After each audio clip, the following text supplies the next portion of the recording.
Saya akan mulai pembicaraan dalam 3, 2, 1. Assalamualaikum warahmatullahi wabarakatuh. Selamat pagi, Om Swastiastu dan salam kebajikan. Perkenalkan, nama saya adalah Aditya Manalote. Saya merupakan representasi dari SMA Angkasa dan juga selaku pembicara pertama pada mosi hari ini.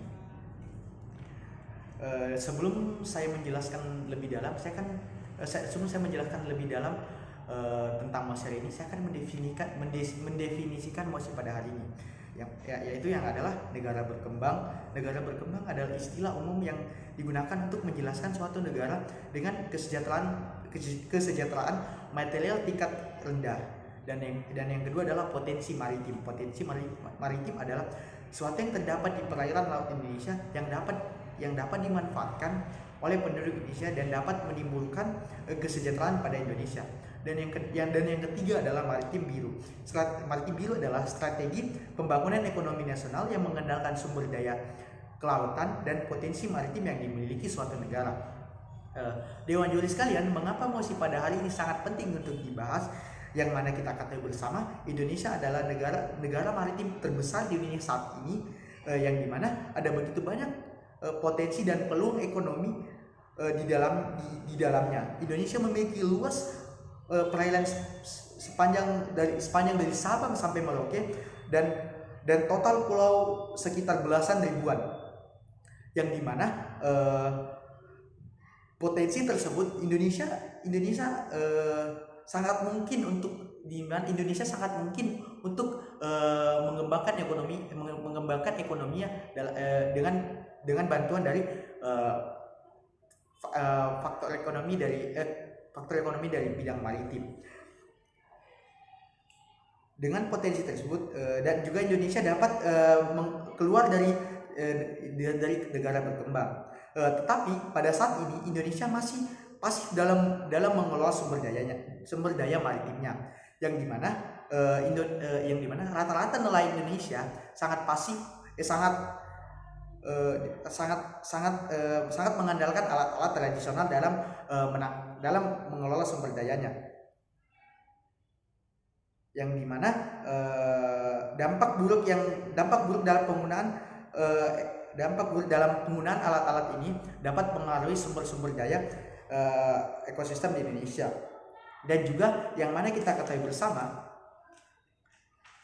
pada saat ini Indonesia masih begitu awam dalam mengelola sumber daya alamnya sendiri, yang dimana Indonesia masih mengandalkan perusahaan-perusahaan dari luar untuk membantu mengelola sumber daya maritimnya sendiri. Untuk itu kami dari pihak pemerintah menyatakan setuju dengan mosi pada hari ini. Maka dari itu saya akan memberikan poin-poin kami pada mosi hari ini. Poin yang pertama adalah pemerintah harus lebih memperhatikan masalah ekosistem dan keuntungan dari sumber daya maritim ini sendiri. Dan poin yang kedua adalah pemerintah harus melihat potensi dari sumber daya alam yang lain. Kembali ke poin pertama, yang mana saya sudah jelaskan di awal tadi, yang dimana masih minimnya nelayan-nelayan Indonesia dalam pengetahuan tentang cara mengelola ekosistem yang baik dan benar tanpa merusak ekosistem laut di dalamnya, yang dimana cara nelayan Indonesia mengelola maritim sangat tertinggal dari negara-negara lain. Contohnya saja, nelayan Indonesia masih menggunakan sistem menangkap ikan dengan sistem pukat harimau, yang dimana pukat harimau ini sangat buruk dalam penggunaannya, karena semua jenis ikan yang terjaring di dalamnya tidak dapat keluar, baik itu ikan yang sudah besar maupun yang masih anakan, yang dimana ketika sistem ini terus-menerus dilakukan, maka akan menimbulkan dampak yang buruk, yang dimana jumlah ikan di laut akan mengurang karena terus digerus dan diambil secara terus menerus tanpa adanya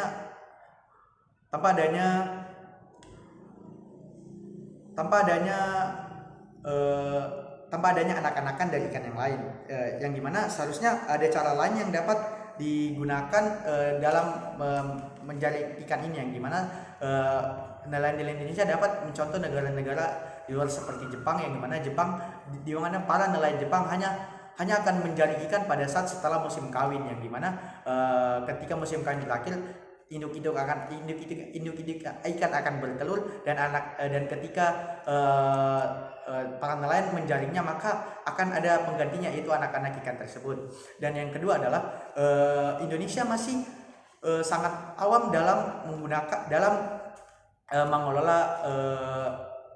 mengelola sumber daya alamnya, yang dimana Indonesia masih mengharapkan bantuan dari pihak-pihak luar dalam mengolahnya, yang dimana sebenarnya dengan hal tersebut Indonesia hanya sedikit memperoleh keuntungan dari ekosistemnya sendiri, karena Indonesia harus membagi dua lagi keuntungannya, yang dimana rata-rata keuntungan lebih berpihak ke pihak luar, yang dimana pihak luar lebih mendapat keuntungan yang lebih besar daripada Indonesia sendiri, yang dimana menurut kami itu sama saja dengan sia-sia, yang dimana Indonesia hanya mendapat sedikit keuntungan, yang dimana kita ketahui bersama potensi yang dijanjikan oleh sumber daya Indonesia itu sangat luas, yang dimana Indonesia hanya mendapat sedikit. Jadi menurut kami itu sangat sia-sia saja.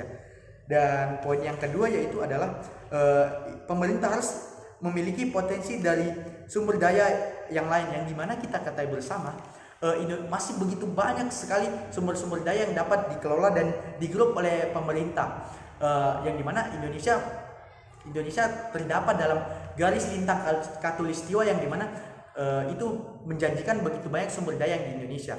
Salah satu contohnya saya adalah batu bara, yang dimana begitu banyak perusahaan-perusahaan batu bara di Indonesia yang memberikan dampak ekonomi yang begitu besar, yang dimana Indonesia merupakan salah satu negara pengekspor batu bara terbesar di dunia, yang dimana begitu banyak tambang-tambang batu bara yang terdapat di Indonesia. Ada yang di Kalimantan, Sumatera, Papua, ya, yang dimana ketiga pulau itu sangat menjanjikan perekonomian yang baik bagi negara Indonesia, yang dimana seharusnya pemerintah tidak terlalu cenderung hanya mengutamakan